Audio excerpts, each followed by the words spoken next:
ان دھڑوں کو اپنا influence use کرتے ہوئے بالکل، وہاں پر کنٹرول بٹھا کر سکے، سکے۔ کیونکہ صرف مشورے سے یہ معاملہ حل ہونے والا نہیں ہے۔ کیونکہ دیکھیں نا، ابھی آپ دیکھیں ابھی جولائی ہے، سٹارٹ آف جولائی میں ہم دیکھ رہے ہیں کہ وہاں پہ جو افغانی افواج ہیں وہ اپنی جان بچانے کے لیے وہ تاجستان فرار ہو گئی ہیں۔ 25% ہتھیار ڈال افغانستان کے ہتھیار ان ڈال کے دیے ساتھ انہوں مل نے، رہے ہیں۔ 25% افغانستان پہ آلریڈی ہم دیکھ رہے ہیں کہ جو ہے طالبان وہ قابض ہو رہے ہیں۔ تو اب یہ دیکھنا ہے کہ جب تک سپٹمبر آئے گا تب تک وہاں پہ کیا صورتحال ہوگی، تو یہ دیکھنا بہت زیادہ ضروری ہے، اور عالمی قوتوں کو بھی یہاں پہ دیکھنا پڑے گا کہ بغیر سیٹلمنٹ کے آپ باہر تو نکل گئے، جیسے بگرام ایئر بیس کی بار بار بات کر رہے تھے، تو راتوں رات جو ایویکیوٹ کر کے وہاں سے گئے ہیں، تو یہاں سے بھی پتہ چل رہا ہے کہ ان کی کتنی ill planning تھی، کمٹمنٹ کتنی تھی اور ill planning کتنی تھی یہاں پہ۔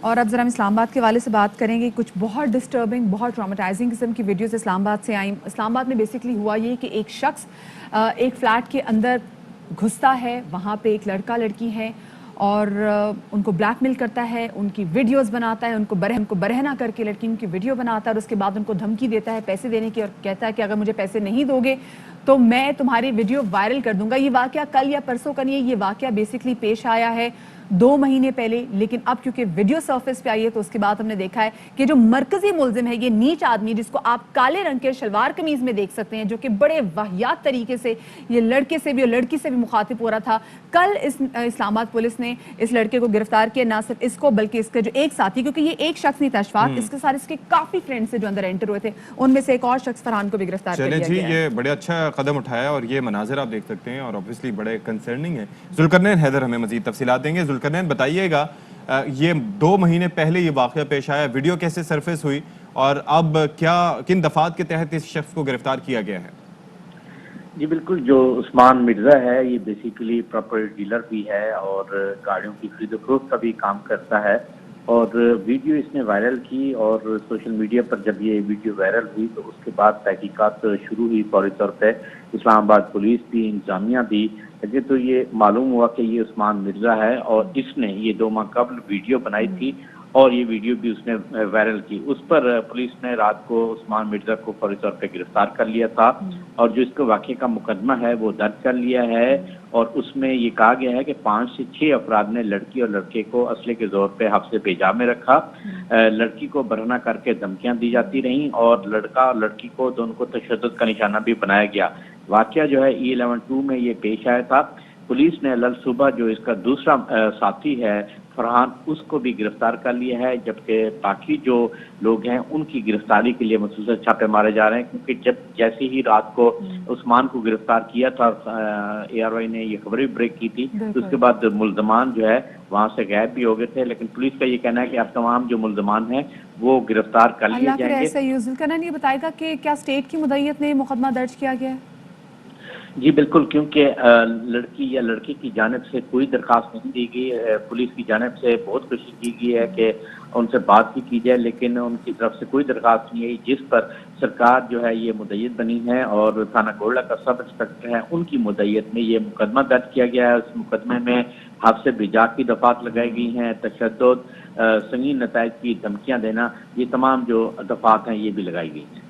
جی بہت شکریہ ذوالقرنین، اور ظاہر ہے کہ انصاف کے تقاضے پورے ہونے اور ریاست کو اپنا کردار اس معاملے میں ادا کرنا چاہیے کہ کسی کو بھی اس طریقے سے کسی کے گھر میں گھس کر اس طرح سے بلیک میل نہیں کرنا چاہیے۔ پھر اس کے گھر چیک کریں، آپ اس کی آڈیسٹی چیک کریں کہ اس نے باقاعدہ نہ صرف گھسا بلکہ ویڈیو بنایا اور اس کے بعد خود ہی ویڈیو وائرل بھی کی، اور اس وقت بھی ان کو پھر بعد میں بھی گالیاں بکتا رہا کہ اگر کل تم لوگوں نے کچھ بھی کرنے کی کوشش کی تو میں ویڈیو وائرل کر دوں گا۔ اب آپ خود سوچیں یہ لڑکا لڑکی کیا اپنی ویڈیو وائرل کریں گے، اور میں یہ سوچ رہی ہوں کہ مطلب وہ لڑکی کس قدر ٹراما سے گزری ہوگی، لوگ تو کبھی چاہیں گے بھی نہیں کہ سرفیس پہ آئے، لیکن اب جب کہ ویڈیو سرفیس پہ آ گئی ہے تو all our prayers and thoughts for the victims, اللہ ان کے لیے کوئی جناب بہتری کرے۔ لیکن میرے خیال سے یہ ایک ایسی ایگزامپل سیٹ کرنی چاہیے اسلام آباد پولیس کو کہ نیکسٹ ٹائم کوئی بھی شخص یہ کرنے سے پہلے 1000 بار سوچے کہ میرے ساتھ ہو کیا سکتا ہے اگر میں نے ایسی کوئی نیچ اور گری ہوئی حرکت کی۔ نیم اینڈ شیم کرنا چاہیے جناب، ان کے خاندان کو پتہ ہونا چاہیے کہ کیسا گھٹیا قسم کا سپورٹ انہوں نے پیدا کیا ہے، پورے خاندان میں ان کے پوسٹرز لگنے چاہیے اور عبرت کا نشان بننا چاہیے عثمان مرزا ٹائپ کے جتنے بھی آدمی ہمارے معاشرے میں موجود ہیں۔ بریک لے لیتے ہیں، بریک کے بعد آئیں گے۔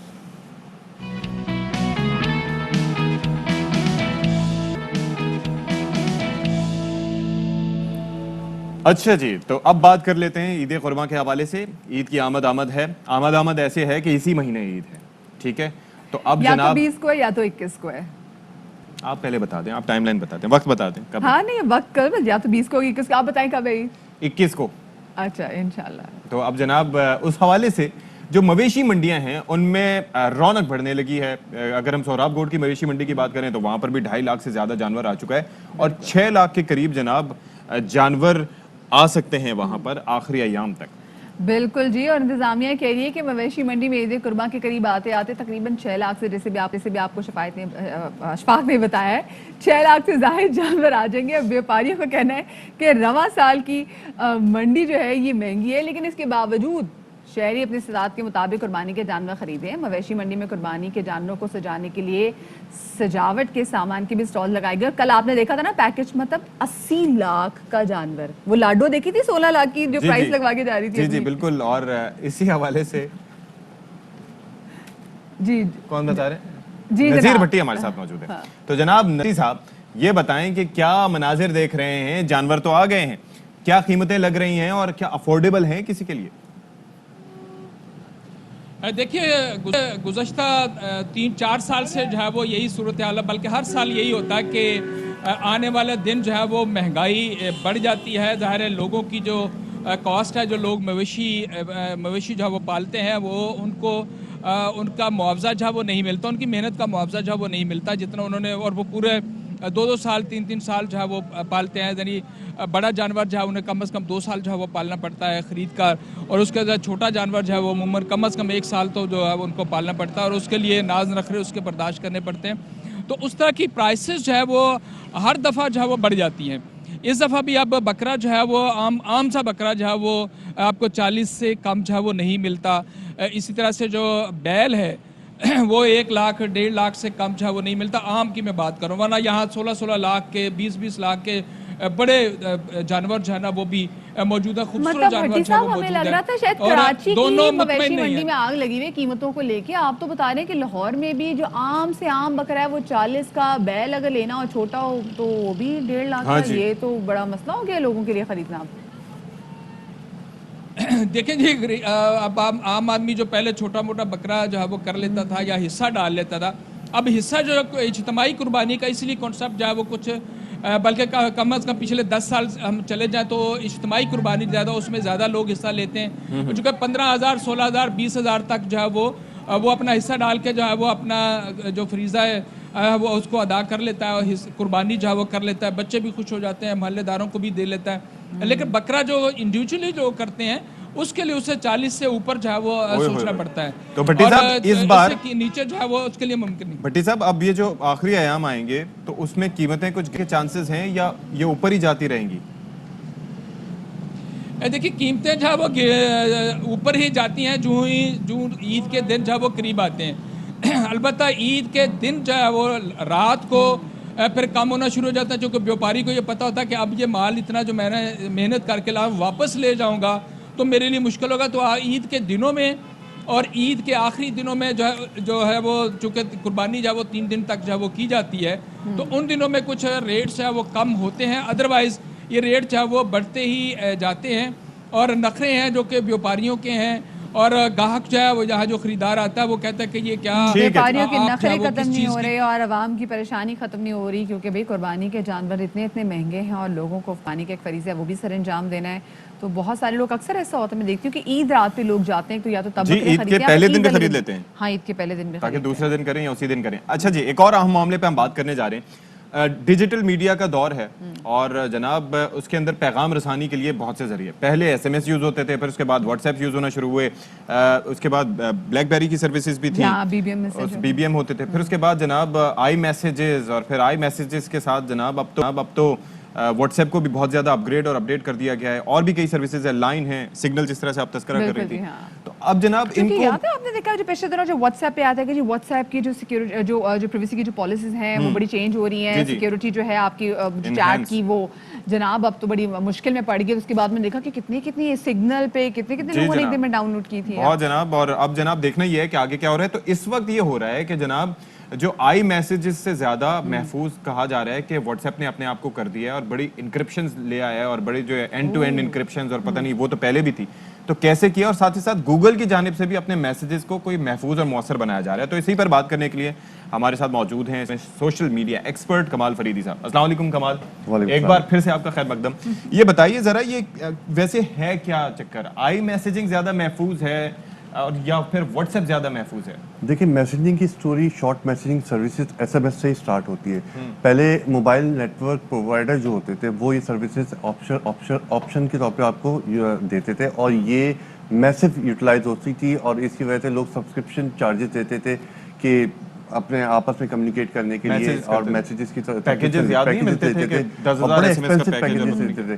ٹو اوائڈ دس 2009 میں یاہو کے کچھ ورکرز تھے جنہوں نے ایک سیٹ اپ بنایا کہ یار have an idea about some thing کہ یہ لوگوں کو یوزر فیزیبلٹی دے سکے اور ان کے بجٹ کنٹرول کر سکے. تو انہوں نے واٹس ایپ کا آئیڈیا کنسیو کیا. واٹس ایپ کا آئیڈیا سے ہوا یہ کہ لوگوں کو ایک فری میسیجنگ سروسز مل گئی جس کی وجہ سے لوگ فری میسیجنگ کی طرف کنورٹ ہو گئے. پھر ہمارے پاس آپشن اور ڈفرینٹ تھے.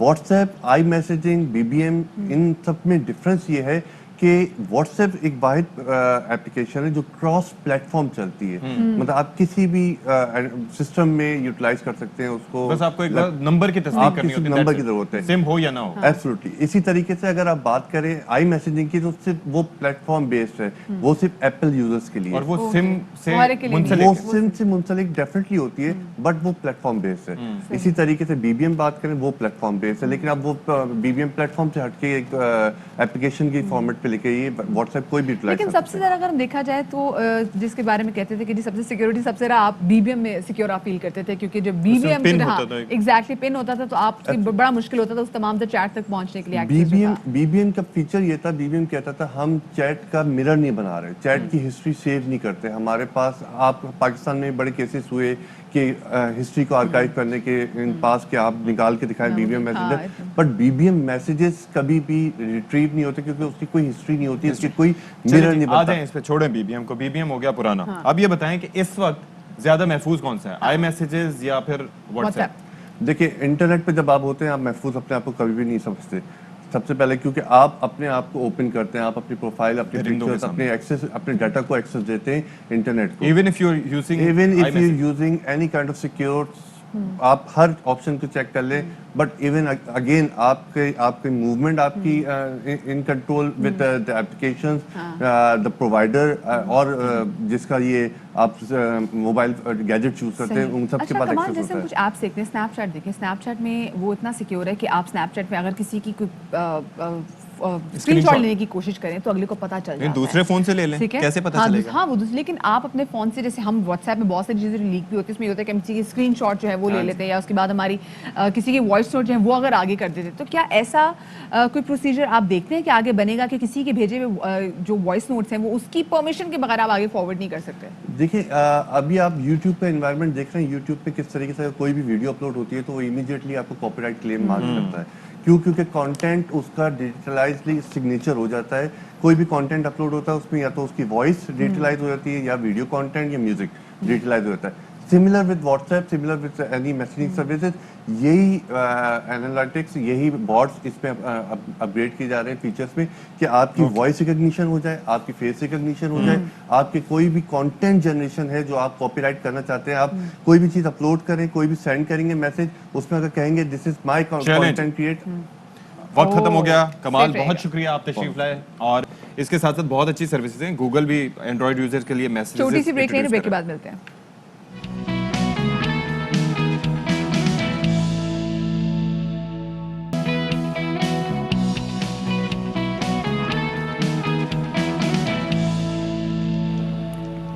جی جناب, ایک بار پھر سے آپ کا خیر مقدم ہے. پروگرام ہے باخبر سویرا, اور میں تعارف اپنا نہیں کرواؤں گا, نہ ہی مدیحہ کا, بلکہ آپ کا نام تو میں نے لے لیا ہے, لیکن خیر میں ابھی اشفاق کا نام نہیں لوں گی. اوہ میں نے بھی اشفاق کا نام لے لیا. مذاق چل رہا ہے یہاں پر, ہم یہاں پر لوگوں کو کوشش تمہاری یہ ہوتی ہے کہ اکثر بتانے کے لیے. بالکل جی, دیکھیں کوشش تمہاری اکثر یہ ہوتی ہے کہ جہاں پر اتنی سخت معاشرے کی جو حقیقتیں وہ بھی آپ کے سامنے رکھنا ضروری ہوتی ہے, تلخ حقیقتیں, اور ساتھ میں جو پولیٹیکل اور کرنٹ افیئرس میں جو کچھ ہو رہا تھا وہ بھی آپ کے سامنے رکھنی چیزیں ضروری ہوتی ہے. ساتھ میں ہماری یہ بھی کوشش ہوتی ہے کہ صبح صبح کا ٹائم ہے بھائی, موڈ لوگوں کا اچھا کریں تاکہ لوگ ہنسیں مسکرائیں. دفتر میں بیٹھے ہوئے تو ہنستے مسکراتے ہوئے اپنے دن کا آغاز کریں بھائی. جی بالکل, اور بہت ضروری ہے, اور اس کے لیے بڑے مزے کی سٹوریز ہیں ہمارے پاس.